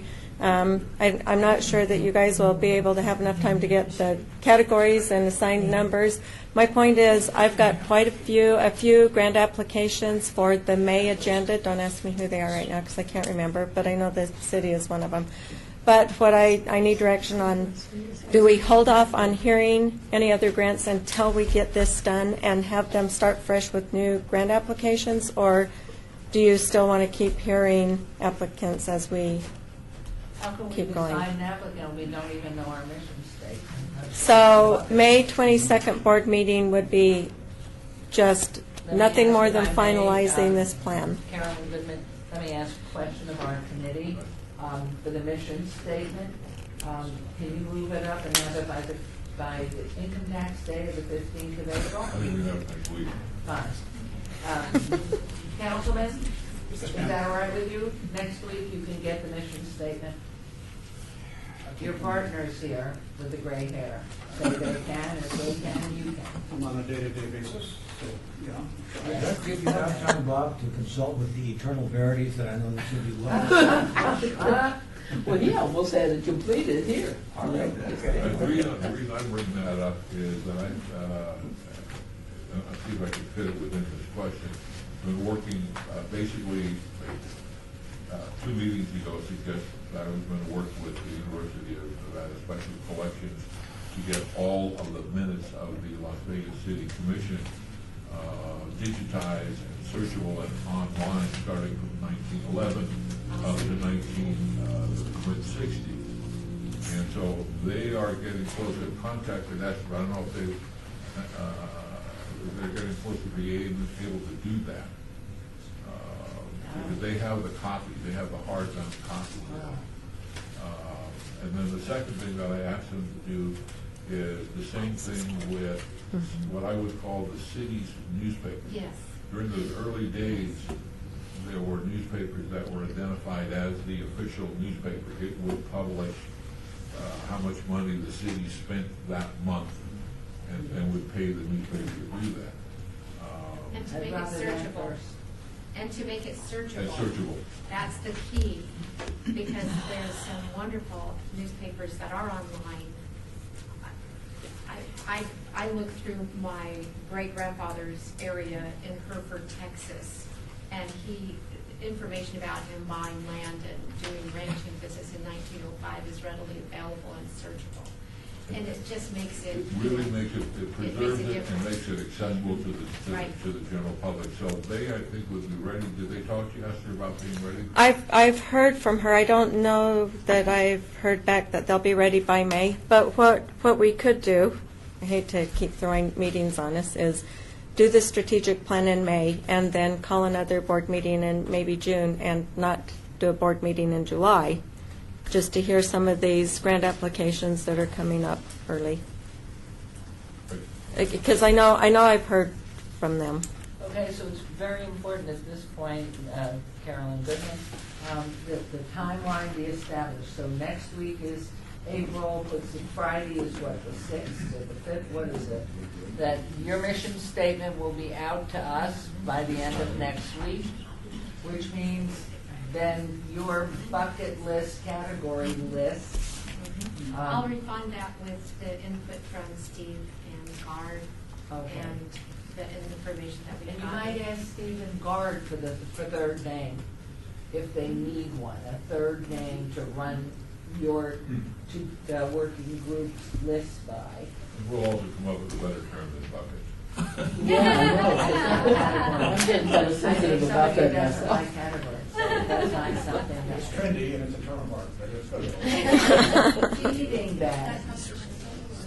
Okay, so the timeline would be, so you're gonna call both, or you're gonna call both Guard, you'll call both Guard and let us know. And then your time would be what they need to review Right, I'll both turn that your over. working group. So you'll get it back to Esther and she can email us all, and then we can be in time. When's the next meeting? May So what? the next meeting is May 22nd. We post the 5 working days prior, but in order for me to get everything, it's also a Eldorado month for me too. So the sooner, early May, that you can give me anything that you want as part of the agenda that would go out to everybody, and I would send out by May 5th. Okay, so that's all right with everybody? And then we'll be ready on the 22nd, and then early June, you can set up a meeting for just tell them we've had to push them out, sorry. And then we'll just cancel the July meeting. May 22nd is the meeting then? Uh-huh. Should be on your calendars. So remember, helping if Guard and Steve are okay, just the two of them, let them do it, but if there's somebody Yeah. they think is a good third person, they might call me or someone knows who knows. Am I going in June? Okay, wonderful, great work, wonderful, wonderful. Okay, so that's just the report, we're not doing anything more there. Thank you all for your committee work. Okay, and now we're gonna skip Dave. I'm just thinking maybe we should sit down, but testify on 13. Okay, is that all right with you, Mr. Riddle? It's my inbox, Bill. Waking up?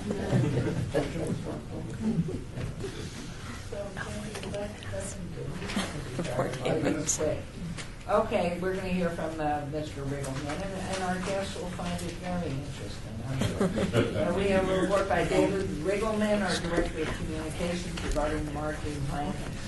I don't understand. Assessor, can you He's a bed here. He uses the shower downstairs in the basement when he needs to. True Okay, that. don't take up his time, we're moving along. Please, welcome. Good afternoon, Commission. The last meeting, you had asked me to look at the possibility of creating some PSAs, public service announcements, that could also double as paid advertising, with the thought being that we could have the public service announcement be a short message about Las Vegas history, short educational piece, with a little tag being that you can further preservation of Las Vegas history through the purchase of a Centennial license plate.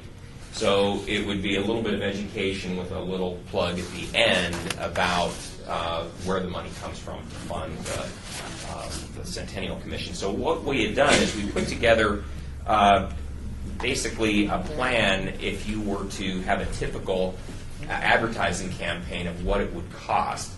And so on the first page, what we've given you is kind of what our goal, what we targeted if we were going to run this campaign from the beginning of May through the end of the month to coincide with the founding of the city.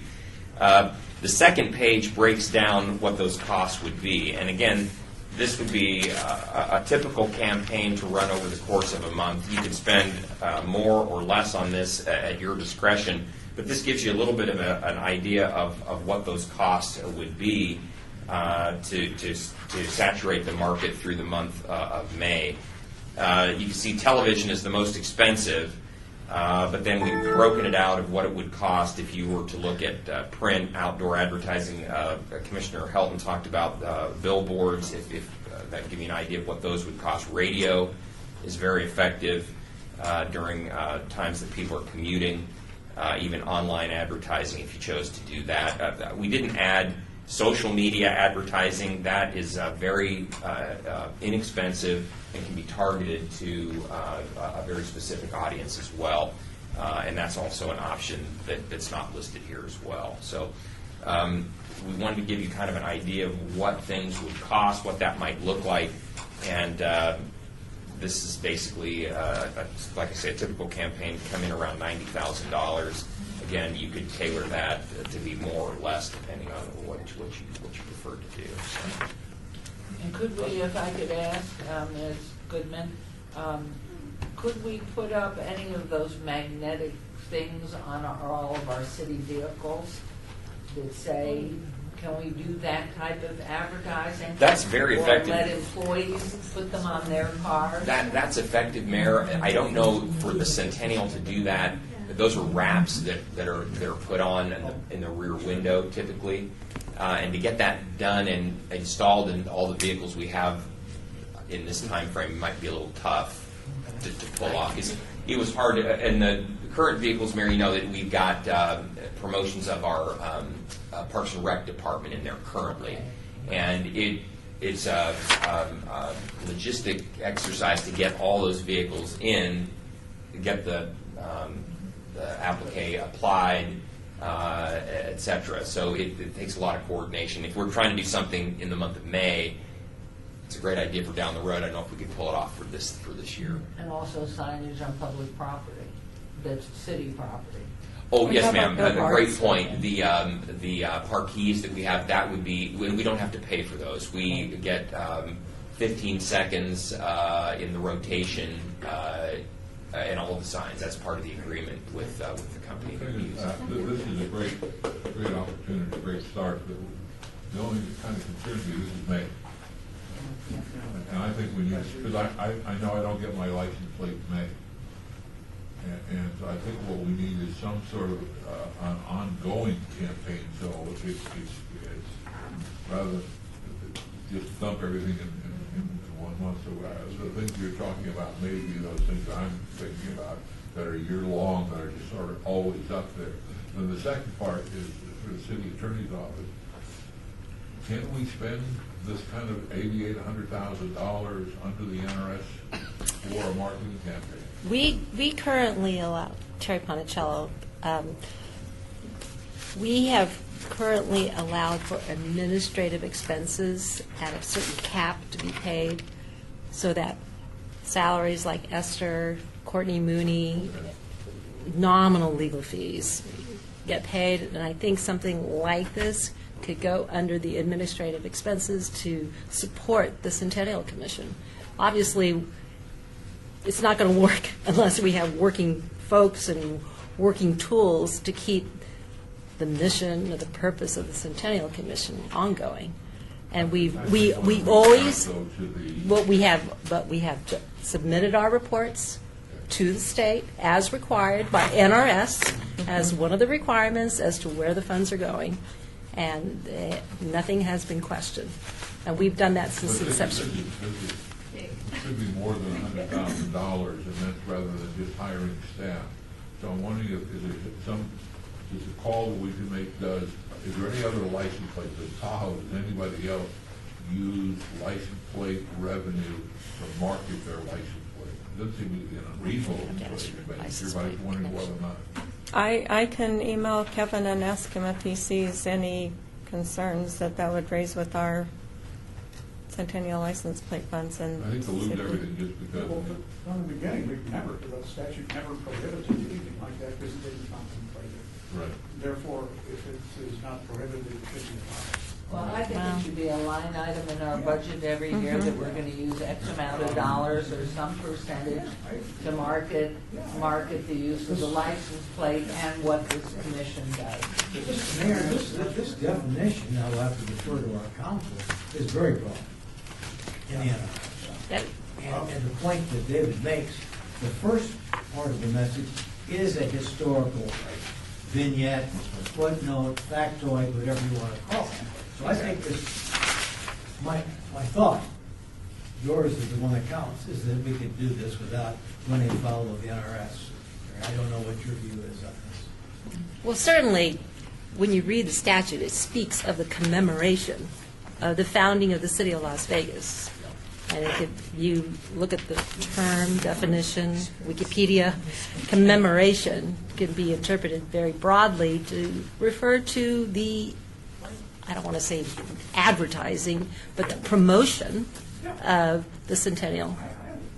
So can you find out if we can do that, Esther? Yeah, Are we allowed to take a I'll piece of contact the them. budget, a percentage, or a certain designated amount every year to go ahead and promote and explain what we're doing? And Mayor, for the record, David Riggleman again, and I think Commissioner said all this might answer your question. The reason we focused it in May is that it tied in with the founding of the city, so I thought that might have more of a nexus as to why we were doing what we were doing during the month of May. If I could say, remember, I don't know if you thought about the message, but it's tough because we're talking two messages. One, when your license plate expires at the DMV, you switch plates or you get this plate. That's one message, which normally you just say, for in one spot. So you have to split these messages in some fashion. I don't know if you can do it very well with a single spot. The flight has to be of such a nature that I think you can only, with this money, you can only use one spot, right? Well, what we were thinking, Councilman, is that we would, as Commissioner Bryan alluded, we'd have a little history lesson at the beginning of the spot, but at the end mentioned that the Centennial Commission or this message is provided when you purchase these plates, you're supporting historic preservation. So there'd be a mention of that at the end of the message. If it's not confusing, you have a message visual, and you also have a verbal, and maybe even you could use a little bit of in there. I don't know. Just got to be careful because it's really more complicated. This process is more complicated than BCI. For us to get them, we've got to get them to the DMV. We've got to get them to think about these things. Right. Renewing with this plate. This is Commissioner Helton for the record, and I think that you can sort of imply that if you thank people for buying it. Thank you. This is made possible by all the fabulous people who have purchased that plate. And then everybody wants to be part of that team. So we thank them, and we put all of our effort behind thanking people in order to get more people And it's all now. Member Arnold? On a traditional PSA, since that's nowhere near my realm, can we not partner with some local stations? And is that out the window? No, not at all. It's just, Commissioner Arnold, and we talked about this last time around, we can do that. In the city, we provide all the PSAs at no cost. So we would provide those to the local TV stations. Just Commissioner Soto, I'll tell you, they'll run those when it's convenient for them, when there's somebody else not paying for the advertising. So they might run it in the middle of the night, or they might run it here and there. But if you want it to run during a certain time, you want to make sure it's there, you got to pay. Well, I'm wondering if it's a combination. If it's, I like what you've laid out, the idea. I do too. But I'm wondering if it's a combination of that as well as what Louise is talking about, and that is the thank you message as well. So the thank you is the paid one, whereas yours is the PSA, and I don't know how this system works, but if we're paying to have one air, maybe they can help us air the PSA. You know, it's so I don't know. wonderful when you listen to Senator Bryan's pieces on NPR, and you have, everybody's entranced with the story, and then if you would know that story, we could sponsor that. Right. If we sponsor that segment, that's a total twofer for us, because it's a big win on historic preservation and education, and then it gives us an opportunity to thank you for making this lot possible. You will have the doing PSA outside our own venue. You will have the person who wants the Bighorn license plate and the person who wants the nice plate. Okay, Also bring do Senator the same thing under the PSA format. Okay, so what I'm gonna do now, because it's quarter of, I'm gonna ask you to synthesize this all. Esther, if you'll find out, or Terry, find out for us about the permission to allocate the funds, and if you'll be available to come back to us. Sure, Mayor, absolutely. I appreciate it, only Absolutely. because we've Of got course. members who are gonna leave, and we still have others here. So I thank you. And I think, Mayor, if I could, just to throw out, obviously the big question being how much you want to spend. If you're allowed to, how much do you want to spend down the road? That'd be the next question, so. From what I'm seeing, I think there needs to be a basic amount that we should be, the team would come up with and say, we want to allocate, 2% of the budget or $100,000 a year specifically directed to promoting historic preservation through this all. And promoting as smart as we can, and try to get the 2-for-1 kinds of things. Right, oh, sure. And I think the stations are often, if you're paying and you've got a good message, they'll provide the added value. Well, they'll throw in a few freebies too, if you're paying a part of that as well. And David, we're at 24 hours now. I think a lot of people poop with the owls by night rather than screaming by the eagle by dawn. Fair enough. Thank you, Mr. Reagan. Thank you. Okay, we're, change your whole mindset, we're into the Pleistocene age there. And so, we're gonna have a discussion for possible action regarding the grant request by Marilyn Gillespie, Las Vegas Natural History Museum in the amount of $91,550 to interpret to the public the story of the Las Vegas Valley with a capital V during the Pleistocene era 10,000 years ago. Welcome. Thank you. Please announce yourselves for our record. Pull up a chair. What am I doing? If they want to come up here, sure. Come on up, everybody.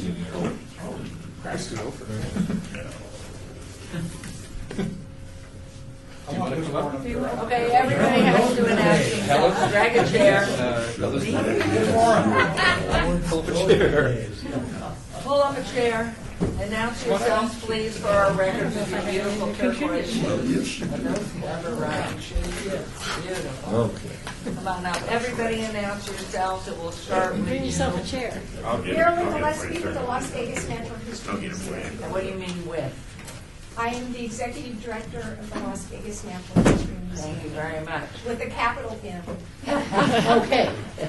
I'm Bradley Giles, and I am the fine artist that produced these paintings that they're wanting to acquire for the museum. And I want to just thank you all for me finally meeting you, because you were instrumental in funding the Mormon Fort painting, which was recently acquired last fall.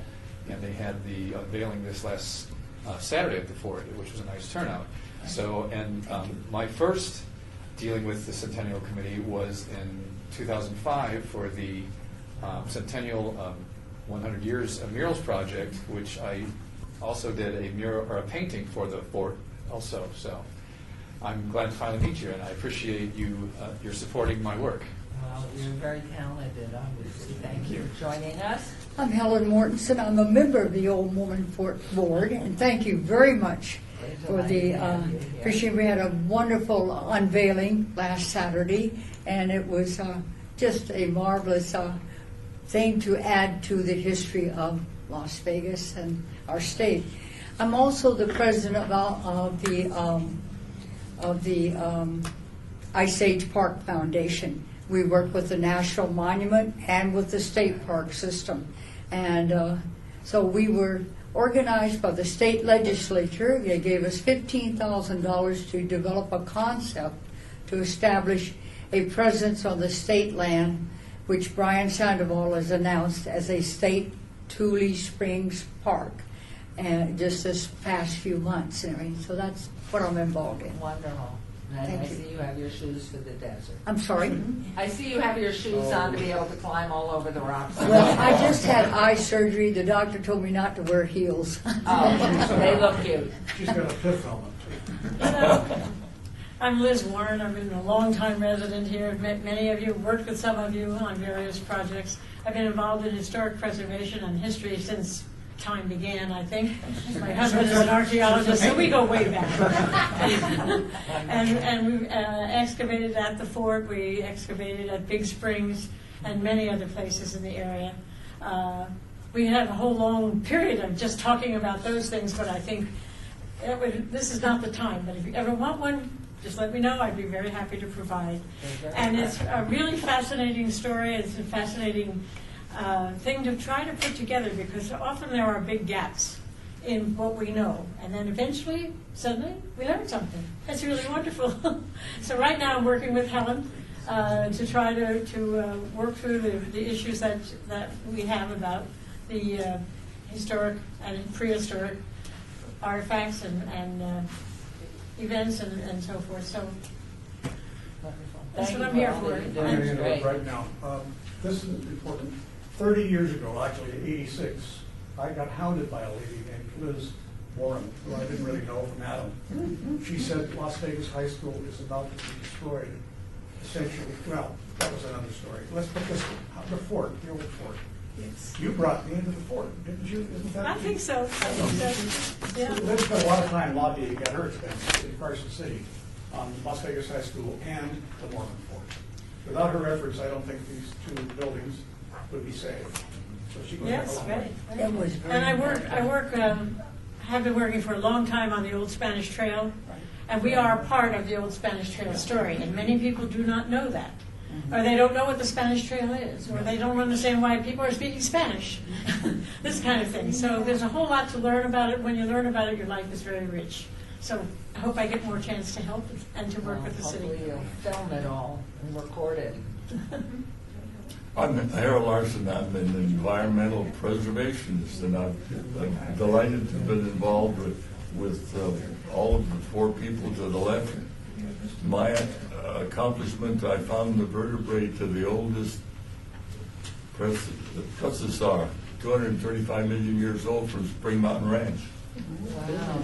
That's what I learned from my father. Wow. So I'm a registered professional engineer in construction. I was head of the building department in the city of Las Vegas in 1959. I'm an old fossil. That is awesome. Wow, wonderful. Okay, so please go ahead with your presentation.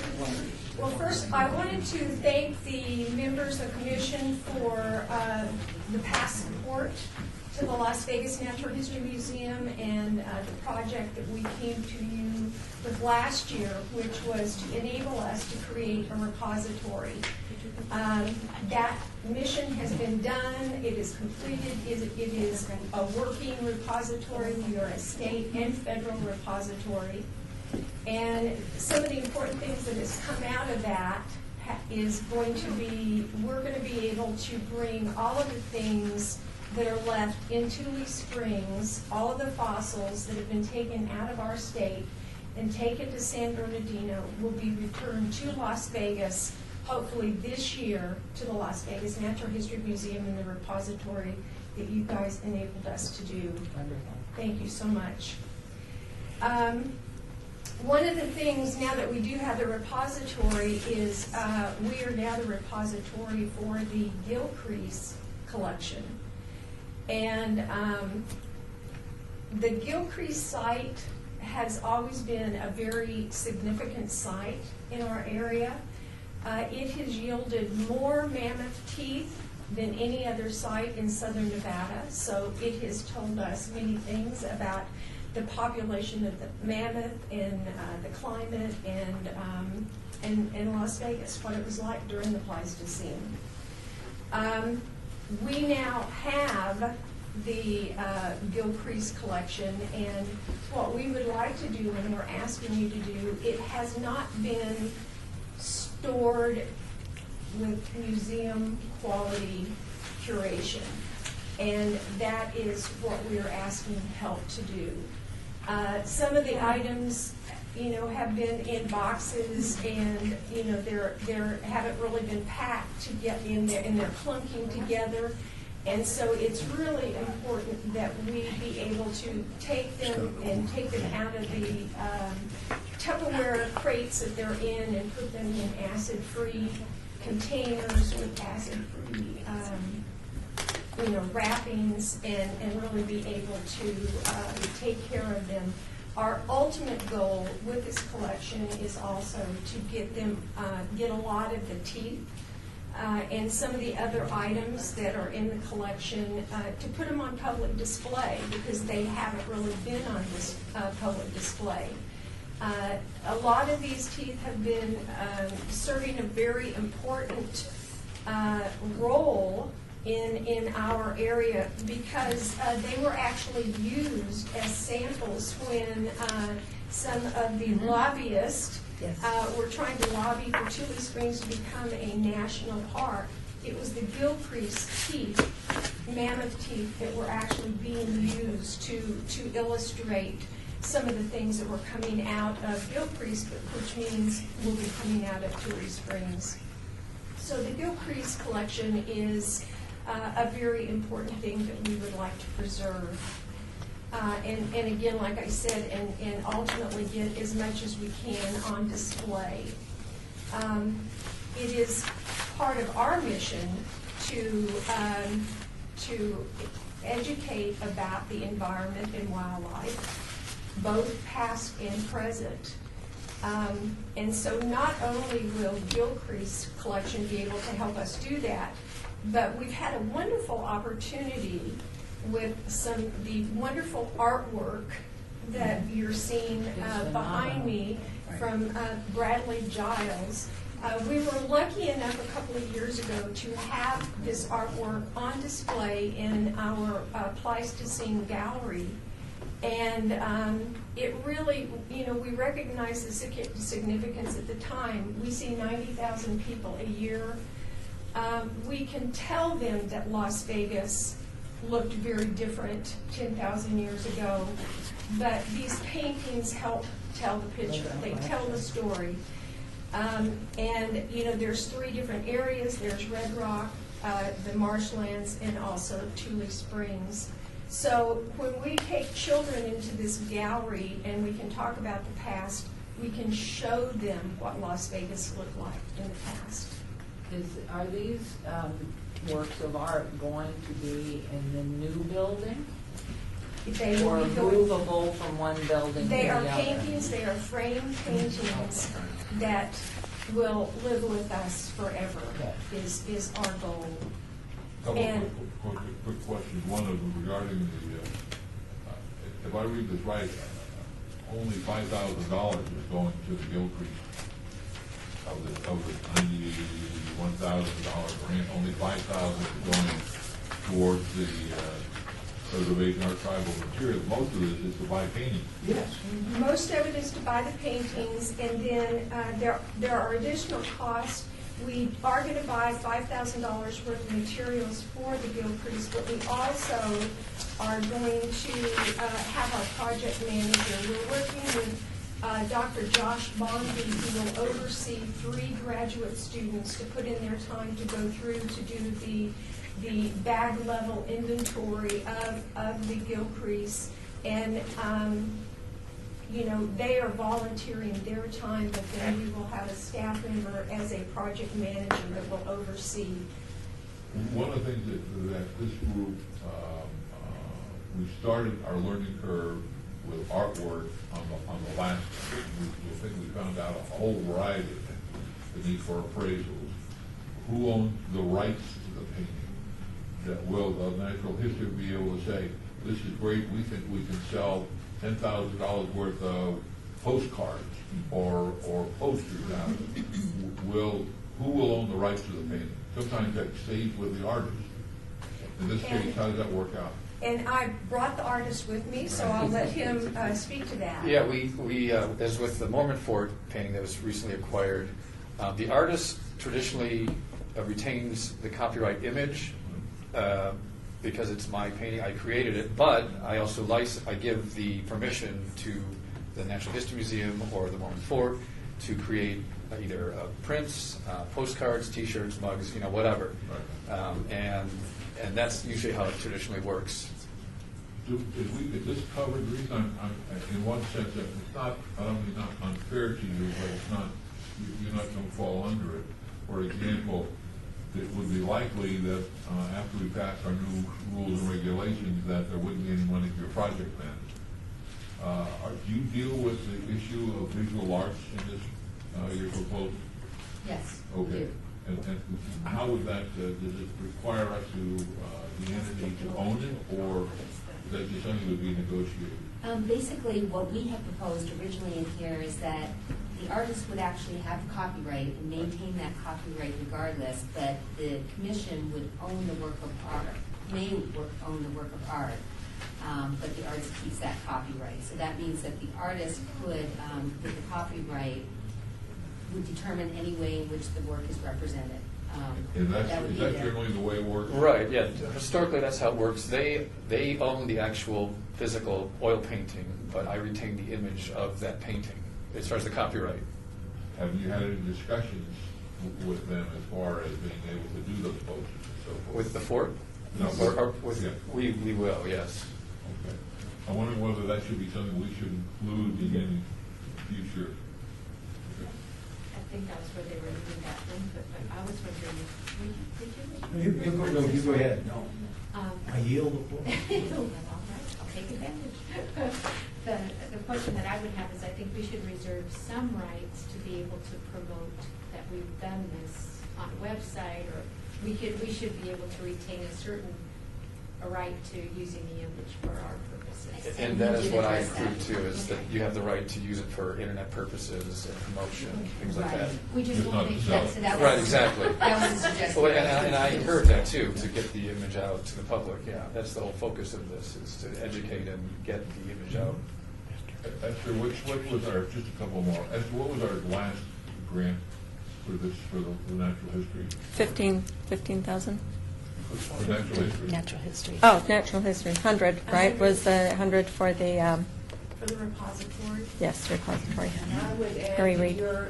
as you go forward with your, whatever you're doing, that also be included that the artwork, in a institution that closes, I'm curious what would happen, heaven forbid, that the Natural History Museum, for lack of funding, closes.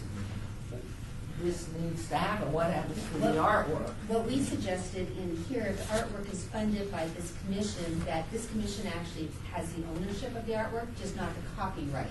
The artist would retain copyright and all rights, but this commission would have the ownership. So with the ownership, I would think then that would give us, and we'd have to again do a little more research, would give us the ability to take I possession just of want to that. make sure that the artwork's protected and the belongings, everything of the museum, were it to be caught in some As way. a nonprofit, if something were to happen to us because nobody owns us, the things would be donated to other nonprofits, other natural history museums. But we're saying we own it. You wouldn't have the right to give it to anybody you wished. Right, that's what we would be It's suggesting. that would be- something we funded. Right. Okay, Right. well, we, That the that's title not or covered past today, us, but that's yeah. one of the things we're talking about. Do you Yeah. have any experience with that, how that